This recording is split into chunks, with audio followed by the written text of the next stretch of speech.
eskerrik asko etortzeagatik 25. urteurreneko astronomiazko bigarreko honetan. Hasi baino lehen, abisu pare bat eman nahiko nituzke. 2000ko irteera, larunbateko 2000ko irteera bertan bera geratu behar izan da, hegoaldi nahiko kaskarra emanda dagoelako, eta naiz eta handozkaten instalazioak eta oso interesgarriak izan, bereziena eta ikusketa izango litzateke, eta dana hodiz bezala dago, ezin izango litzateke, eta bertan geratu. Etorkizunean egiteko plana dago, baina oraindik ez dakigu ze datetan izan daitekeen, udaran, edo publikatuko dugu blogean, edo saiatuko gara helarazten interesa erakutsi dutenik, zein izan daitekeen horrengo data hori.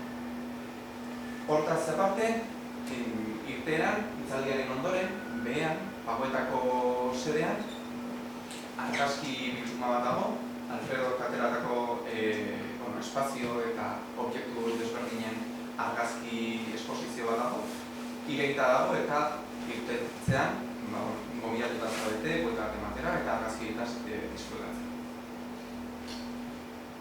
Gaur, diario askoren esanen kontrak, Inigo Erorkak emango dugu gure hitzaldia, eta bihar mahai inguru bat egongo da, ordu berdinean Pagoetako sedean, 4 pertsona, 4 aditu etorriko zaizkigu, hainbat gai buruz hitz egiten.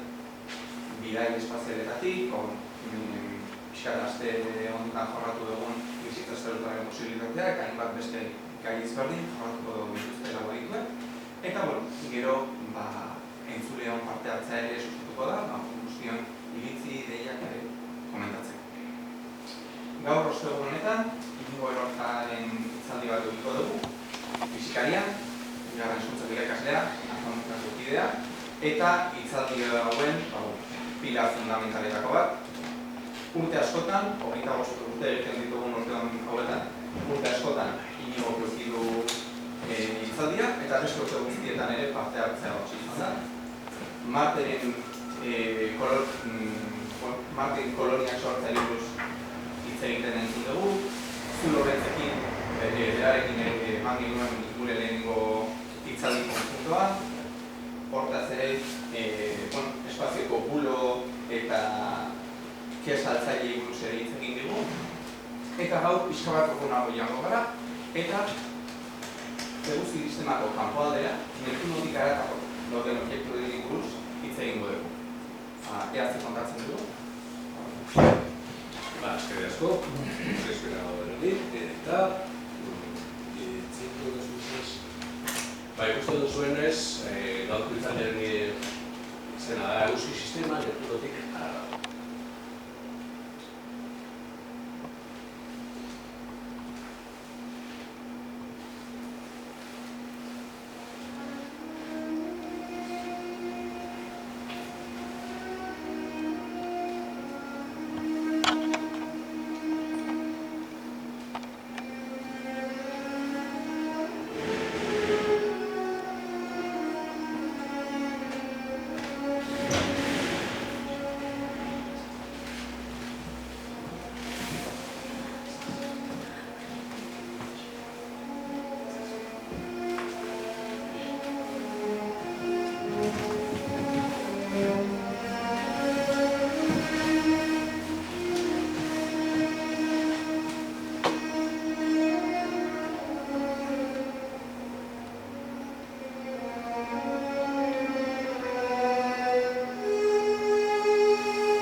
Diapositio pare bat bota dituenak da pixken bihotzeko eta pixken ikusteko zeri buruz izango dugu.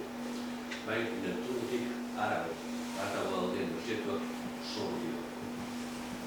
Eta hotza, iluntasuna, eguzkia zurruti dago, eta adibidez, ikusten dugunean eguzkia, distantziak ikusten danean, jasotzen dugun argia ez da erdia, da dago aldiz gutxi. Orduan, horrelako distantzietan eguzkia ikusten da izar zurruti bat eta jasotzen duen argia horrelako objektuetan oso txikia. Horregatik esaten dut, hotza eta iluntasunaren errazuna. Guazen ikusteak ikutsiko nabela ze planeta gaude gure eguzki sistema. Planeta da hitz jatorriz erpera, errante, eta dira objektu horiek ikusten ziala, nolabait zerua mugitzen ziala.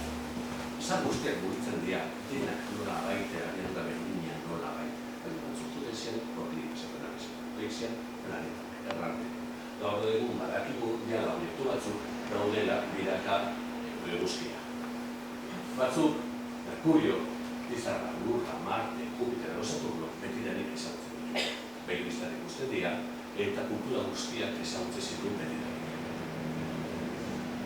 Baina batzuk, planeta batzuk, ez dira ikusten begibistaz. Eta horrela, 1780 urtean, zegoen Herschelek, astronomo britainiarra, aurkitu zuen beste planeta bat. Hori esaten du, primera hori esaten dute. Gaur egun ikatzen da ere bere arrebaren garrantzia aurkikuntza horretan. Bere arreba Caroline zan oso trebea teleskopek egiten. Eta ikaradari lagundu zion bere anaia guneari, nolabait bere aurkikuntza, bere ikerketak egiten. Hau, azken teleskopo batekin, Urano. Neptun izan zen historia bat guzti desberdinak. Astronomek ikusi zutenean Uranoen orbita konturatu zian ez zuela egiten behar zuen orbita. Nolabait perturbatuta zegoela. Beste gorputz bat egon beharko zuen nonbaiten nolabait perturbazio hori sortzen zituen. Eta horrela, matematikari frantzes bat, Opanderari, Frantzia momentu honetan zituen matematikari handiak nolabait astronomiaren kasuan Laplace, Legendre, Delaney, eta eskola mundi bat, frantziarra, eta horretako ikarlari bat, Leverrier, 10.000 horri kalkulok egin ondoren, esan zuen, beste planeta bat egongo da, eta bere gaza izango da inbeste, eta gutxi gora bera momentuta egongo da hor. Eta kalkulok egin zituen, eta bidali zituen Berlineko observatorioa. Eta Berlineko observatorioa, astronomo batek, Johann Gall, hartu zituen kalkulu horiek, eta zentzuten zen biratzea. Baditugu mapak nola bai, gune hortakuak, ezagutzen ditugu gutxi gara bera zeizan daude hor, eta gien gertan egiteke aurkitzea beste izan berri bat, ezkera da planeta bat, horrein arte ezagutzen ez duguna, eta beria da aurkitu zuten. Orduan Leverrier, kalkulo bitartez, nola bai, lortu zuen Neptuno aurkitzera. Basean beste matematikari britainiar bat, Kutxalamuz, antzeko antzula, baina beraretza zoritxarrez, berare zuen kalkuloak Greenwich observatoriora eta koarduraduna Sergius Airy etxerkin onkazurik egin. Beste lan gaur egun nola bien behin izena gaitatzen dira. Baina, mezua da, kalkulon bitartez aurkitu zuten horreko planeta. Eta hori mendean, ez dakit norbait etorri zen hemen Agustinen hitzaldira, eta ipatu zuten gizon bat, hauxe, Percival Lowell. Percival Lowell zen aberatz bat, Bostoneko aberatz bat, eta asko urtean zegin astronomia. Eta hor nereki zuen, observatorio oso oso ona, Arizonan Flagstaff, eta hor bere obsesio zen Marte eta Marteren gana. Baina aparte, nolabait irakurta zeukan, Neptuno ezin zala izan, nolabait Uranoren perturbazioaren egiten zuen guztia. Egon batzuna zeusekin. Egon batzuna gira beste planeta gehiago. Eta hor du, hasi zen pixkat aurkitzen, igertzen, eta asko kostatzen. Ez zu lortu, baina beha utzi zuen diru bat, otako. Ikertzeko eta aurkitzeko Ixa planeta, 10. planeta. Urtearen poderioz, adartu zen astronomo xume bat. Eta xume bat esaten dut, esan autodidakta bat, eta txongo. Gaur egun espiratzen YouTubeen bideoak, nola auskatzen dute txongo, netzako neko rara, pero bueno, sin más. Eta mutil hau zen baserretar bat oso ona zen, eta eskopik egiten, norbert konturatu zen benetan prebiatzela hortan, eta eraman zuten astronometen hortan. Eta jarri zuten nolabait astolanak egiten, gauzak aspergarriak. epe luzerako. Eta gauza bat zen hartu argazkiak. Zeruarenak, egun desberdinetan ateratakoak eta konparatu biak. Ea zehozen mugitu zen. Ea agertzen zen, gorputz bat zehozen mugitzen zala. Seinale hongo zen, asteroide kometa zehozen. Eta hori milaka argazki behin eta berriro. Aparato batekin ez da konparador, klik, klak, orduak eta orduak. Hilabetek eta hilabetea. Eta, momentu batean, hauzagutu hau, 1950 urtea, Pluton. Mugitu zen, uzken da. Begiztaz nekez. Estero konparadorekin, behian ikusten da. Baina zan, puntito txiki bat, zehozen mugitu zen. Ikusita zeman mugitzen zen egun horietan, eta fizika pixkaka erabiliz, berehala konturatu ziren oso urruti zegoela. Neptunoaren disendu urrutiago, planeta berri bat, Pluton. Gizon horrek ikusteko nolakoa zen, profesor benetan pertsona humila, jendea jakin zuenen planeta berria zegoela, bezala, eta bezala, nolabait aurkitu zuena. Egun hortan jai handi entzun urari jai eman zion, eta zinea juntzak. Zinean, Gary Cooperren pelikula bat, zinean, beraretzat hori izan zen. Jazta, eta segituzu lan, horreko pertsonak zen txok.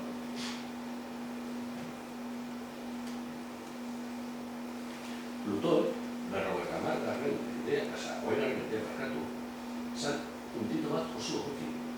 Adibidez, argazki hauek atera zituen 5 metroko teleskopio kritikoa Monte Palmarrekoa momentu hortan zegoen handiena munduan, eta argazki horrenak ateratzen zituela beste planetei. Baina Pluton beti izan zen puntito txiki bat, ez genekin ezer, bakarrik bere orbita. Oso urruti zegoela, eta bere buelta bat emateko guzkiari behar zituela 258. Baina hori baina hori zen. Genekin tamaina, genekin masa, genekin. 1998 urtea, observatorio berezi batian, abioi batian dagoen observatorio bat, ICAO. Orduan, ikusi zuten Pluton argazkietan, zegoela horrelako kostor bat, kostor hori mugitzen zara. Hori izango da, Plutonek daukala satelite bat biraka. Eta horrela, aurkitu zuten Plutonen satelitea horrelako argazkietan. 1998, Chris Christie. Hogeta bat mende arte, inezbilekin ezer Plutonen buruz. Hubble teleskopioa, pentsatu Hubble teleskopio ziztronikotan, zeak atera ditu. Hubblek lortzen zu separatzea Pluton eta Caronte. Biak, nolabait, ikustea gorputz ezberdinak ziala. Ez maz, nolabait interpolazio batekin, programatiko batzukin ikusten zan Plutonen azaleran argiak egongo ziela. Gure batzuk argiakoak, beste gure batzuk ilunakoak. Horrean nio. Eta hori Hubble teleskopioa. Pentsatu nun dago Pluton eta ze txikin izango zen.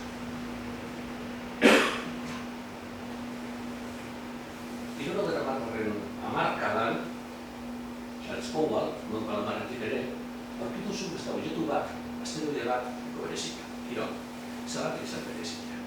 Berezia zen, asteroide gehienak egoten dira Marte eta Jupiteren artean. Ez egoten, pentsatzen zuten ez dutzela hori baino urrutiago dute. Eta horrepente aurkitzen du horrelako bat dagoen Saturno eta Urano artean. Eta hori izan zen ja, gauza bat esatezuna, argien ez dugu ari ondo ezagutzen kanpoko eskuri hori. Argien pentsatzen dugu baina gauzak gehiago egon daitezke. Bai, gero dugu egon. Eta horrelako asteroideak 200 kilometrokoa, 16 unitate astronomikoa, Saturno eta Urano artean, eta berean agertu ziren horrelako gehiago, Saturno eta Urano artean beste batzuk. Iruditzen zaie asteroide Centaurek. Distantzia ez esan zen 16 unitate astronomikoa, unitate astronomikoa da distantzia gure lurretik eguzkira dagoena, 150 milioi kilometro. Bai? Orduan, 16 aldiz, urrutiago, bai, eguzkitik duan.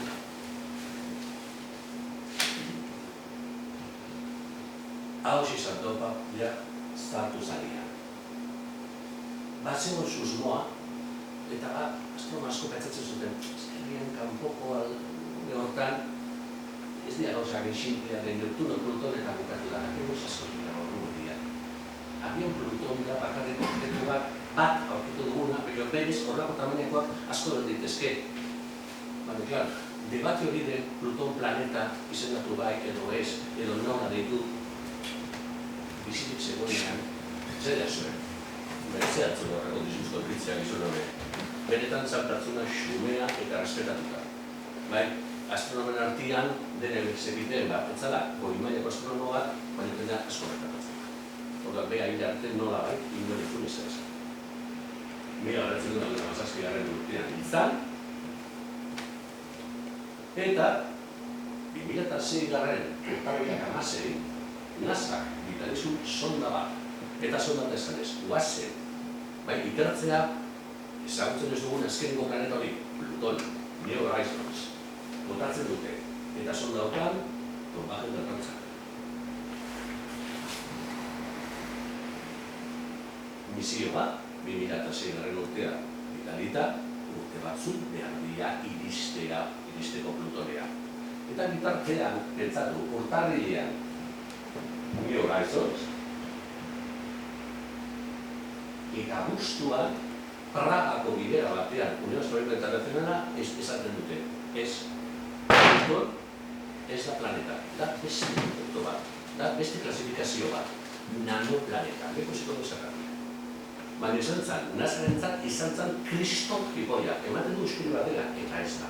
Ez da gauza behar bidaltzea sonda bat, planeta bat, aztertzea, edo beste objektu bat. Gogoratu, Pluton, planeta komillas bakarra, estatu batuen aurkituta. Hore garrantzat da. Kriston jipoia izan zen emozionalki, estatu batuarentzat, Komunitate Internazionala, Komunitate Estatu Garra, jendearentzat, gauza emozionala izan zen.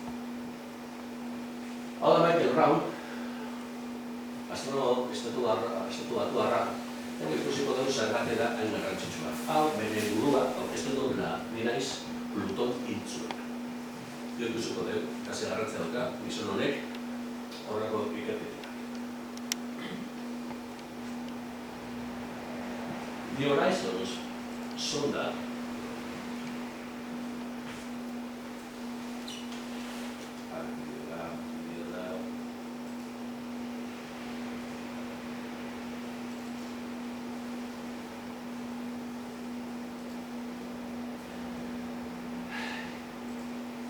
gertatzen dira horrelakoak, ez da? Etxegin ez. Ez da.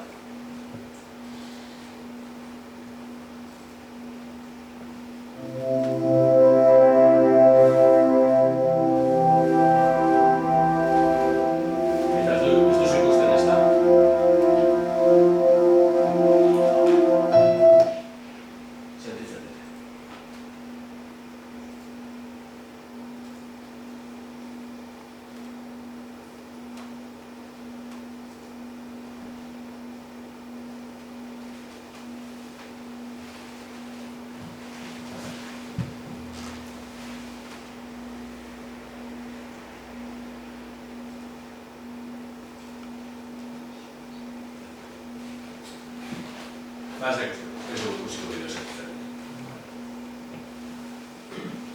En fin, pasatzen dugu 1980 urtea puntu bat izateagatik, 1980 urtea Hubblek zehose, ikusten dugu zehose, baina azkenean sondak pasazuenean 2015 urtean, begira ikusi genuen nolakoa zagoen. Pluton da, gorputz bat berezia. Hain urruti egonda, astronomok pentsatzen zuten izango zara nolabait gorputz bat hilda, geologikoki hilda. Izango zara hilari antzekoa, kraterpila bat eta zer gehiago. Tamaina, gure hilaria baino pixka txikiago eta bere sateliteak Caronte oso handia konparatuta bere planetarekin. Bai, esaten dut asko pinetara sistema binario. Ere, aurkitu ditugu satelite gehiago. Bai, Hydra, Nix, Styx, Kerberos, bai, Pluton, zergatik Pluton. Erronetarren infernoaren jangoikoa Pluton, baino ere E.L. Percival Lowell. Horren omen, eta pentsatu, Caronte, barkeroa, bai, inferno grekoen eramaten zituna, las almas, al infierno. Eta Cerbero, txakurra, bai, inferno grekoaren atean egoten zen txakur hori. Bai, horregatik futbolian ditzen da inferno Cerbero, Cancerbero. Ikusten ditugu hemen, satelite horiek gehienak oso txikiak direla, konparatuta Carontearekin. Bai, azken finean, Pluton da objektu bat, Caronte hori marra, eta beste dira piporta batzuk antxe daudela, izan zitekeen asteroide batzuk antxe zeudela, eta nolabait Plutonen gravitatea jasota bai hartuta.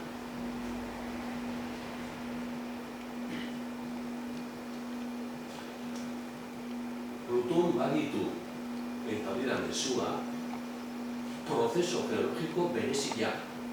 Ez da buelta. Eta aita esaten duenela geologikoki. Bizitzarentzat, 0 garatero. Osea, Marte da paradiso bat Pluton konparatuta. Temperatura izateke 250 gradu zelazkitikan, eta hor adibidez daude prozeso komplexuak, metanoa, nitrogenoa, gauza batzuk gu flipatzen dugula, hemen oso brut ikusten ditugula, baina bai. Baina esaten dudana da, prozeso asko daudela. Adibidez dauka atmosfera txiki bat, metanos eta nitrogenos osatuta. Ez zuten espero, hain aktibo izatea geologiko. NASA konturatzen da, pasatzen dira Plutonetik, nola saldu Pluton. Gastatu zuten diru bat zura batean, gazteak izaten dira. Makroekonomia ez da esak, azkenean diru bat da.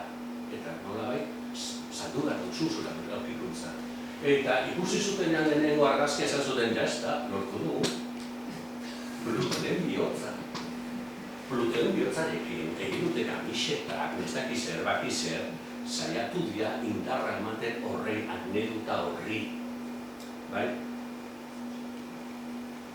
Orain, zuretzako, zan ez planeta bat. Eta kanpaina emozional batekin, saiatzen nahi dira estatu batua batzuk behintzat,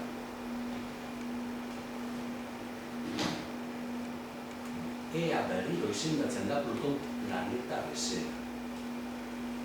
Director de la NASA vuelve esto no sobre el cuerpo porque así lo estudié en el colegio. Voy a chocar. Bai, hori da inongo zientzia ni uste dut planeta ez planeta, ez da bakarrik gauza etikoa, bai, ez dut semantikoa. Izan behar da gauza zientifikoa. Hau guztiz emozionala da. Eta horren atzean ez pentsatu dagoela beste gauza bat de orgullo nacional. Pluton estatu batuan aurkitu zan, punto pelota. Hori buruz hitzek. Bai. Debate hori noizbenka bueltatzen da. Gertariteko horreko urtetan, beste Unión Soviética Internacionalen bilera batean, ateratzea berriro gaia, esatea zergatik jarrez duten horrelako planetaren definizioa, zergatik ez dugu berriro aldatzen, como sea Pluton berriro zuteko planeta, egon daiteke, baina da gauza bat, prestigio nazional eta gauza nazional. Zentatik oso goti. Zergatik hil genuen. Kuiperren herrikoa. Gauza gastronomo holandez bat, Jeremy Kuiper, planetologo oso duna, bea konturatu zen, noizben sartzen dira kometak eguzki sistema. Eta ikusita zema sartzen ziren, zein tamainarekin, eta zehorriken egin esan dezu, ezin dira dara hauek etorri oso urrutitik, ikusiko dugu orten odeia. Egon behar du nola bait, biltegi bat, eta zer horretako zehose biltegi bat, Neptunokin urrutiagoa, eguzki sistemaren kanpuan. Hasi zen hortan pentsatzen. Beste batzuk, Sword, Julio Fernández, ere, zabaldu zuten ideia hori. Egon daiteke gorputz pila bat Neptunotik urrutiago. Neptunoren askoz txikekoak. Baina nola baita eguzki sistema sortu zainen, gehiatuko zian piporta pila bat, milioik. Handiagoak, txikiagoak, kometak, asteroideak, zer, nola baita piporta horiek. Horrein ditzen dugu Kuiperren herrikoa. Bai, kometak izaten dira oso anitzak, desberdinak, bere orbitetan. Batzuk oso epe motxian egitu bere buelta, enka kometak adibidez 4 urtetan, jaleko beta 26 urteetan, baina beste batzuk milaka urteetan, horiek oso urrutiko jendean agotatzen dira. Ez maz, batzuk esan dute ez digutatuko. Bero, orbital, hain urrutikoak eskerpinan izan daiteke ikartua bat. Bai. Ideia hau, aspaldi zegoen, kultaren botasun bere ideia hori berrogetarren hamarkadan geontzia. Zan gehiagin bat du, txezze, bai, rurrun bat astronomarkia. Eta orduan, momentu konkretu batean, David Jewick eta Jane Lu esan zuten, guazen hartzea. Teleskopio handiak, igua kostatzen du hori, proiektu hori kostatzen du, pero zidadiak ez da zuen proiektua, eta Kitzbühel Observatorioa, Mexiko dagoena, esan zuten, garaiko fauna hartzen dugu proiektu hau, hartu teleskopio horiek, denbora bat, eta ala zartitzen duzuen, gauatzu. Eta ja peleara, agertu zen lehenengoa, Albion, baina izan zen lehenengoa. Objektua zegoela Neptun baino urrutiagoa. Dirrepente, urtetan zaparra. TNO, Transcendental Objects, zaparra da, pila bat. Eta etxean txikiak. Etxean txikiak. Ez dira superondiak, baina ez dira txikiak. Ikusten dugu, bai, Orkus, Sedna, Eris zan Pluto, baina handiagoa. Lehen ikusi duguna Pluto dira, Michael Brown aurkitu zuen Eris. Eta Eris zan, gorputz bat Pluton, baina handiagoa. Orduan ja, esan como, ostras, ez que ja, ditugu gorputza Pluto baina handiagoa handaudenak. Ze, Pluton izan dut como planeta bezala trasteak ez. Ze osin berdo honekin, ez que ze osin berdo honekin. Orbitak dira, nahiko urruti daudenak, da Pluton, eta Haumea, Makemake, izenak dira oso exotikoak. Batez ere mitologia jabaianoa eta horrelakoak. Baina astronomoek, nola hogeita bat mendearen lehenengo hamarkadan, darrepente konturatzen dira dozenaka objektu daudela hor.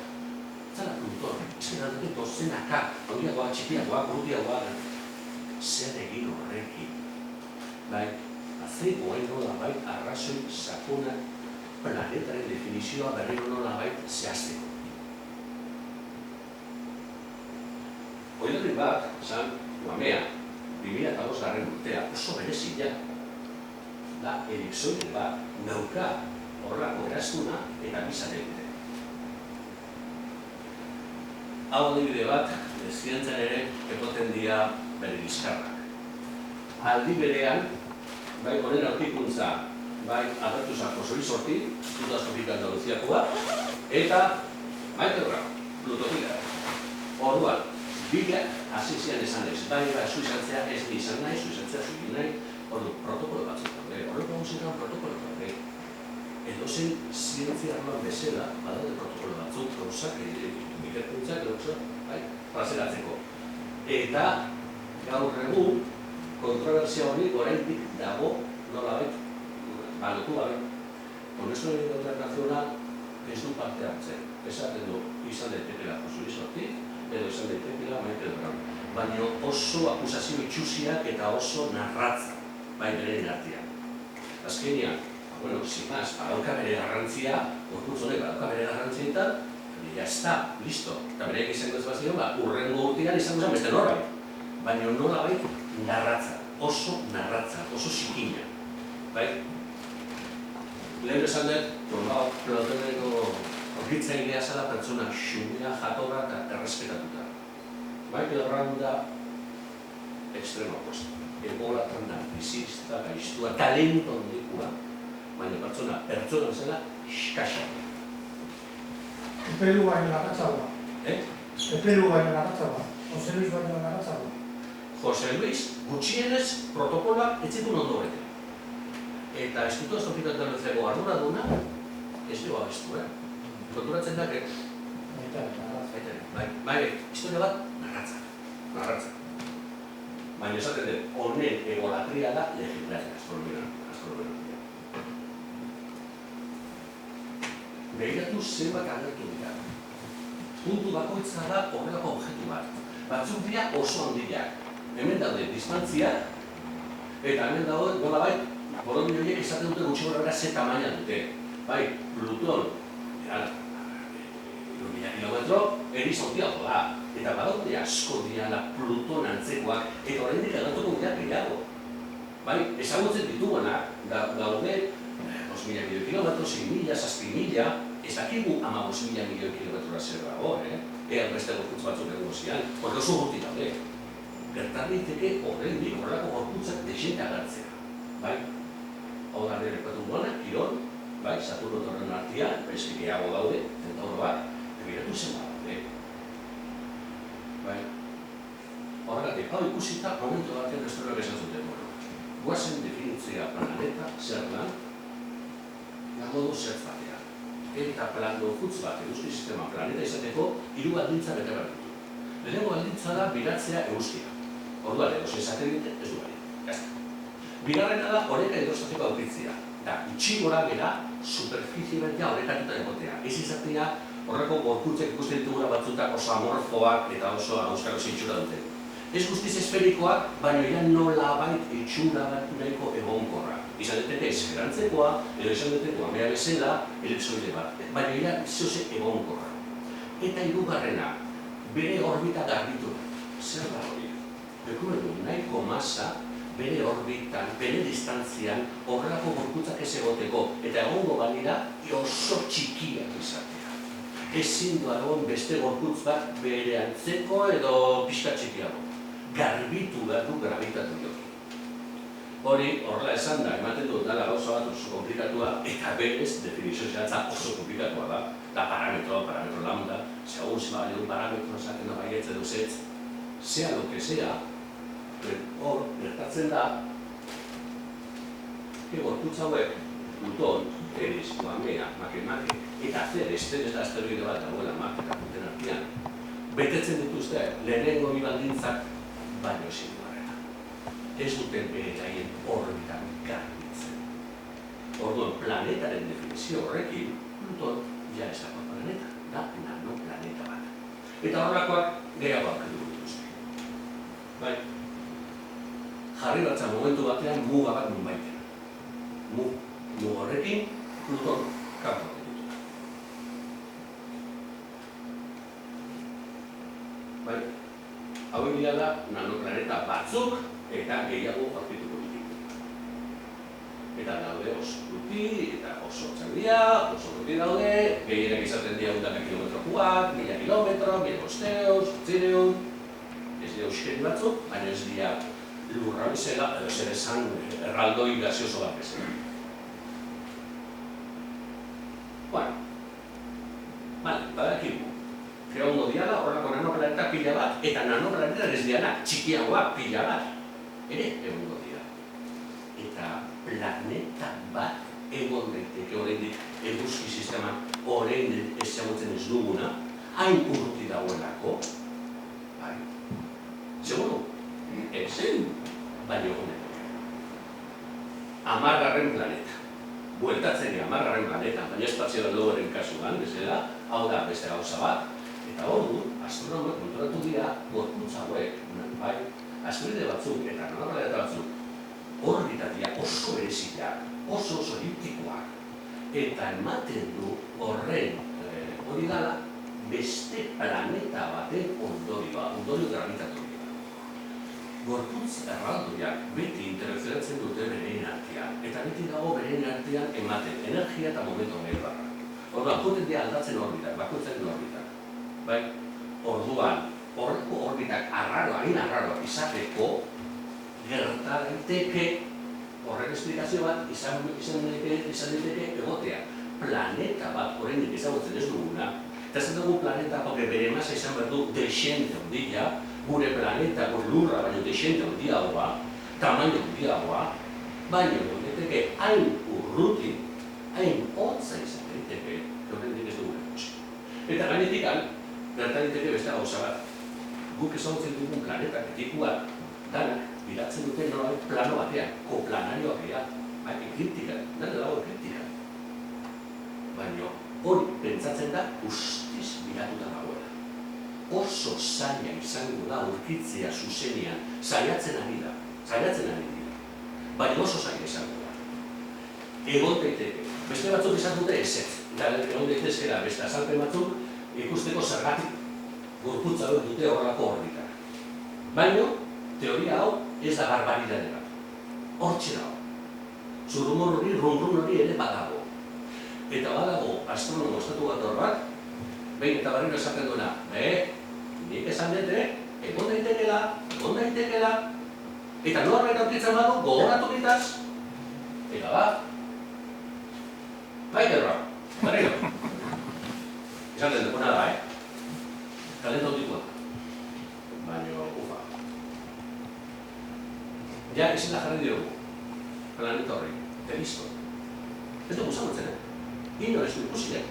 Baina, agertuko balitz, ja izena baduka, Telisto. Eta izango zen, planeta bat kentzatzen da gutxi gora bera, gure planetaren lau aldiz masa handiagoak, eta tamaina bikoitza, una cosa así, gigante, Urano, baina txikiago da. Bai, nolait, erdibideko bat, Lurra eta Urano artean, gutxi gora bera. Eta, nolait, gaseosoa. Bai? Ikusi. Bai. Non bukatzen da eguzki sistema? Gure gero eta urrutiago, zer da urrutiago, non bukatzen da eguzki sistema? Bueno, badago ez zaman deitzen dela, pausa. Gure eguzkiak botatzen du radiazioa. Ni beti esaten dut eguzki sistemaren gezurra handiena eguzkia ekologiko eta berdea dela. Eguzkia da reaktore termonuklear bat eta botatzen du radioaktibitatea barra. Gu gaztetu gaude, oso ondo gaztetu gaude, gure eremu magnetikoa, eta berez eguzkia radioaktibitatea botatzen du barra. Nola eta bientosoa, botatzen du. Eta hori, radiazio hori joten da eta zabaltzen da eguzki sistematia. Iristen da momentu batean, aurkitzen du espazioan dagoen antzekoa radioaktibitatea nolabait. Izango balitz ibai bat desembokaduran ikusten duzula ura hori sartzen egin da itxasuan, eta momentu batean ikusten duzu, ostiaz, ura hori ez da hori baitikan, ja itxasuan gaude. Nolabait horrelako muga bat dago. Toki batean non aurkitzen dugu radioaktibitatea, radiazioa berez ez dator eguzkitikan, sino da mende interestelar izarren artean dagoena. Orduan, horrelako mugarik ditzen dugu pausa. Eta bidali ditugun gorputz batzuk, sonda batzuk ja iritsi dira horrela. 70. hamarkadan estatu batuarrak bota zituzten sonda batzuk, Emeselos Baionik, eta Emeselos Baiaia, eta batzuk ja iritsi dira, 15.000 milioi kilometrotara.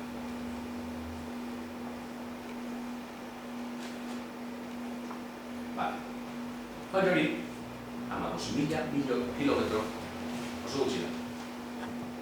Astronomia oso gutxi. Eskema hau da, oso garrantzitsua, eskema hau da logaritmikoa. Jartzen danean da, 10 aldiz urrutiago, 10 baino. 10 da, 1 aldiz urrutiago baino. 10 mekanikoa. Gure sonda iritsi da honea, daude 100 aldiz urrutiago eguzkitikan gure planeta baino. Atomarko zako daude, Eta horrendik adibidez, Voyager batena, lortzen dugu oraindik bere seinalea jasotzea, eta pasaria da notabik urte. Baina, 100 unitate astronomiko, berez, euskera. Urrengo izarra dago milioi bat unitate astronomikora. 10.000 aldiz urrutiago dago. Ni beste itzatetan aipatzen nuen nolabait, bat baino izatuko du, baina jarriko bat dugu eskala non gurea, hemen, hau da lurra eta eguzkia egongo balitz egoitzaren atian, eskala horrekin, gutxi gora bera, Neptuno egongo zen autopistaren sarrera. Eskala horrekin, nun zuen zuek egongo zala urrengo izara, Proxima Centauri. Donostian edo Baionan. Moskun. Benetan urruti. Eguzki sistema, pausa, ezkertian da oso alkariko txikia, galaxia. Eta pentsatzen da oso urruti pentsatu 1000 eta 1000 unitate astronomiko artean, badagoela, ditzen dela, hort odeia edo hort odeia. Nola bai, eguzki sistema dagoela, guztiz inguratuta, odei bat espentsatu odeia pelikuletan bezala sartuko gerontako asteroides, eta daude danak hor, ez. Komentatu, men, 1000 milioiko kilometrora beste kometa bat, eta horrela, nola bai, horrelako geruza bat dagoela, berez milioika eta milioika kometak egon ditezke. Eta noizbenka kometak, noizbenka esaten dut, milioika urteetan batek beste gertu pasatzen denean, gerta daiteke batek zurgatzea bere energia eta momentuen belarra, aldatu bere orbita eta besteena nola galdu duen energia, sartzen da eguzki sistema. Eta hor ikusten dugu horrelako gorputza. Noizbenka gertatzen da. Bai, horten odeia. Pentsatu, unitate astronomika, 10.000 unitate astronomika. Gure gorputzak, gure goia inberko duke aldiz gehiago realista. Horretik. Berrogei urte, datu zenak 1000 urte, beharko dute. Gure eguzki sistema, bigarren geruza, izango zen txiki bat, eta guztiz inguratuta opik horren egin.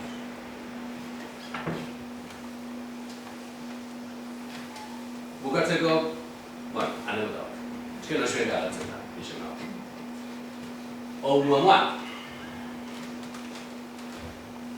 Gorputz bat, gerturatu zen, eguzkia, pasa zen, eguzkitik gertu, eta eguzkiak nolabait aldatu dut horretan, normala denez, ikusita ze traiektoriakin sartu zen, badakigu dela objektu interestelarra.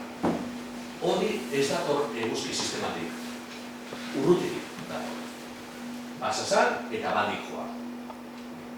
Bueno, eguzkitik pasa zenean, hemen, periak dutzen da hori, azeleratu zuen normalean baino gehiago.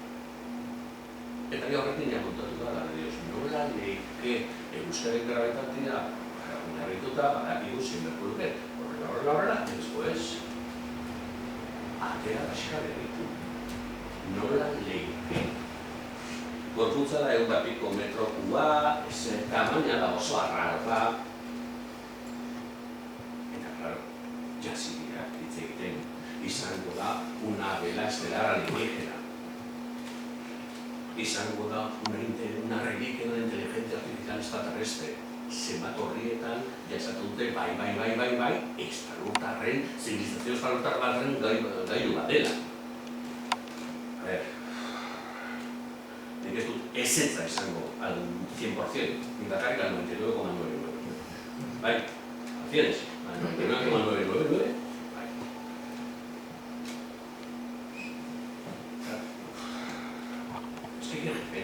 Normala denez, ez oso golosoa da. Hori askoa, bidepila bat, web horrietan asko ipatzen dute, oso golosoa da. Baina aparte, hau da, aurkitu zuen bat, hau da astronomo oso serioa, eta beha esaten du, bai, hori izango da, artifiziala eta estarrutarra, baietz. Eta idatzi du liburu bat, eta saltzen egin da, vamos, lo que no está escrito. Bere negozio aurkitu du, ondo ditzen zain, faltaria más. Zautzen ere, saldu zuen, ozera, bai, honek asko saldu du, eta Pilpilean dago, eta Amazonen zerrendetan abidez agertzen da, zara euskil bat. Bai, azaltzen dut azken finean horrekin sortu dala interes handitea. Bueno, zesango dizuet, dena egon dago ikusitea. Bai, ere, monólogo bat humoristiko hori buruz, bla. Zer hartutu dago honekin. Pentsatzen da, gorputz hori oumuamua, esan ditekeela, espazio interestelarra zegoen gorputza bat, hori espazio interestelarra ez da putza nahi ez da. Nahi putza dago. Partikula reaktiba, egongo dira, gutxi batzuk, venga, egon beste bat putza bat, pasatzen batetik bestea, eguzki sistema batetik bestea, dekora dute, milioika urte, hortako. Orduan, horrelakoak pentsatzen da noizbenka pasatzen dira. Eta eguzki sisteman ere pasatzen dira horrelakoak noizbenka. Hau izan daitekeela lehenengo ikusi duguna. Baina egon ditezke horrelako batzuk. Eta horiek berezik izan daitezkela. Izan daitekeela esaten dela hidrogeno aiztarrak. Gorputz batzuk badutela horrako recubrimiento hidrogenezkoa, eta hidrogeno hori eusirik gertu pasatzen danean, sublimatzen da, eta nolabait kohete antzekoa bere eraginez gehiago azeleratzen du gorputz hori, gravitatea baina nolabait, hori izango zala nolabait esplikazioa. Albiloak esaten du, ez nautarra. Bueno, bale. Gerra egiteko horrendo markadetan, nolabait horrelako gorputzak bat baino gehiago aurkitzea. Edo norret esatea, eta badago, erakunde bat esan ez, guazen bidaltzea sonda bat, iritsiko daren 2000 kuantos, bidaliko dugu eta sartuko dugu alzartzak hori. Bueno, ikusi. Ni uste dut, hau pasatuko dala, eta gauzasko bezala, eta etorkizun batean sortuko dala beste horrako gai bat, auskalo zarrera. Lehen aipatu dizuet, 70. hamarkadan Iron. Bai, Estatu Batuarrak aurkitzu zutela, hauan, aurkitu zuen, esperimentu bat oso raro bat, porque zegoen Saturno eta Urano artean. Vale. Aurkikuntza hau oso garrantzitsua da? Ez. Horretz asko aurkikuntza hau, eta nahi dugu nire errenta pertsona batekin, niretzako bai garrantzitsua, bai. Eta nire masei urtetik, nire nire kanpinean, ortopide bat, begizu, udako lanak. Eta momentu batean irakoren dut baiten, izan horrek aurkitu zuen da, ez ezi kurioso da nizan, eta segitu. Artu nire postal bat, horre dugu postalak, esaten nire eta eratzen nire tipo. Aizu, kaixo! Nire inglez bakarronik hortan, bitu hemen Euskal Herrian kontatzen zen astronomia eta ea zehose kontatzen da honi buruz. Eta jarri nun, elbidea, Mount Palomar Observatory, California. Erresa, Kalifornian txikia denez, segur iritsiko zela. Eta iritsi zen. Charles Hubble ez zegoen Mount Palomar momentu hortan. Zegoen kaltetzen. Bilan zioten. Aurkitu zuen, hartu zuen, postal hori, 16 urteko urte baten postala eta erantzun ziren. Eta bidali ziren bere aurkikuntzaren separata bat, gutun bat inglesez animatzen, oso ondo, bazen ikasten, oso polita da, ez da gizerrak bere idazkari eratzeko zuna, baina bea, zinatu zuen. Eta bat gara lauskeri bat, baina 16 urtetik, Montpalar berdik etortzea horrako gutun bat, izan zako, hala! Horregatik beti izaten dut, eskerri asko, Koban jauna, eta zer esan, eskerri asko zuek etortzea.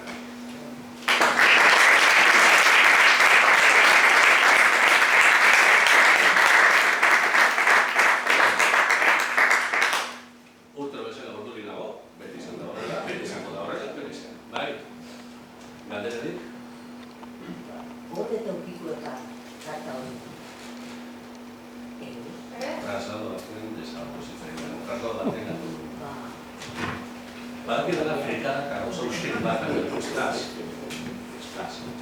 Bai, bidali ditu beste portal batzuk eskributxea eta eskributxekoa bai, bidali zidaten informazioa eta xertzen. Eta batzuk ondo, horkako duten departamentua, Sobiet Batasunera bidali ditu batzuk, nikaso, baina horren esan zan de, ostras, bea, ikatzen zidan, bea zinatu zuen, zinimaz, izan zan. Zintzan egin nio, zer? Polita, zintzan, polita. Aspektu hortan, nire erakutsi ezun Mike Brownen volatria eta bukaeran erakutsi ezu Abilon. Bai. Abilon da Harvardeko astronomiako burua. Bai. Eta zientzia munduan baldin badaude gauza beltzak edo gauzatat, Abilon da horreko representante nahiko publikatzen du artikulu zientifiko bat 4 egunero. Zergatik, Harvardeko astronomiako burua danak. Eta dago entrevista bat, Abilon marruk zetiko buruzagi izan zen emaku, 40 urtetan, esakitzen bat urtetan, zetiko burua izan zen emakumeari, esanez, zuk ukatzen dezu, astronotarrak dian, ez dituzutako astronotarrak ezagutu nahi, zetiko buruzagi izan zen emakumeari, da tipo bat oso oso gogorra. Bai. Edozein gizta lanbide bezala daude